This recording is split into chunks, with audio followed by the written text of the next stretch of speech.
అక్కినేని నాగార్జున 2 పెళ్లిళ్లు చేసుకున్నానని అందరికీ తెలుసు. విక్టరీ వెంకటేష్ చెల్లైన లక్ష్మిని మొదటి వివాహం చేసుకున్నాడు నాగార్జున. అంత సాఫీగా సాగిపోతున్న వారి జీవితంలో ఒక మగపిల్లాడు జన్మించాడు. ఆ పిల్లాడే నాగ చైతన్య. ఆ తర్వాత ఏం జరిగిందో తెలియదు కానీ లక్ష్మి నాగార్జున నుండి దూరం అయింది. ఆ తర్వాత నాగార్జున అమలను పెళ్లి చేసుకున్నాడు. వీరిద్దరి కుమారుడే అఖిల్.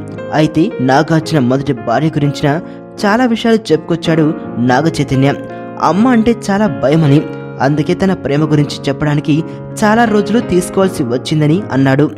అనుకోకుండా ఒకరోజు మాటల మధ్యలో చెప్పేయడంతో అమ్మ నాకు చాలా సపోర్ట్గా ఉంది అని పేర్కొన్నాడు. చిన్నప్పటి నుండి అన్ని విషయాల్లో అండగా ఉన్న అమ్మ ఈ విషయంలో కూడా సపోర్ట్ ఇవ్వడం చాలా సంతోషకరమైన విషయం అన్నారు నాగ చైతన్య.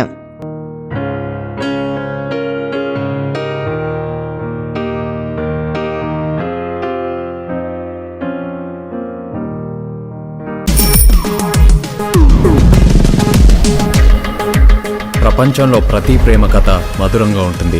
మనది మనకు మరీ అద్భుతంగా ఉంటుంది. నా ఫీలింగ్స్ ఎక్స్ప్రెషన్స్ అన్నీ పేపర్ మీద రాసి తనకి ఇస్తాను రా. అవసరమా రా ఇదంతా? ఇన్ఫాచ్యువేషన్ రా. రే, అమ్మాయిని చూసిన వెంటనే అలా